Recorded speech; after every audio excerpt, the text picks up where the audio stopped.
తిరుమలలో కలకలం రేపిన మద్యం బాటిళ్ల కేసును పోలీసులు ఛేదించారు. ఇద్దరు నిందితులను అరెస్ట్ చేశారు. తిరుమలలోని కౌస్తభం గెస్ట్ హౌస్ వద్ద దొరికినటువంటి మద్యం బాటిళ్ల కేసు దర్యాప్తులో విస్తుపోయే వాస్తవాలు వెలుగులోకి వచ్చాయి.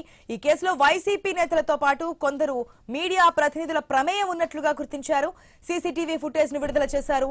తిరుమలలో సీసీటీవీ కెమెరాలు, అలిపిరి చెక్ పాయింట్ వద్ద ఫాస్టాగ్ రిపోర్ట్, నిందితుల వాహనాల రాకపోకలు, ఫోన్ సిగ్నల్స్ ఆధారాలతో పాటు టెక్నాలజీని కూడా వినియోగించి ఈ కేసును ఛేదించారు పోలీసులు. మద్యం బాటిల్ కొనుగోలు చేసిన వైన్ షాపుల నుంచి ఆధారాలను సేకరించారు. దాదాపు 15 మంది ఈ కుట్రలో భాగస్వామ్యం ఉన్నట్లుగా తెలుస్తోంది. అదే అనుమానాన్ని పోలీసులు కూడా వ్యక్తం చేస్తున్నారు.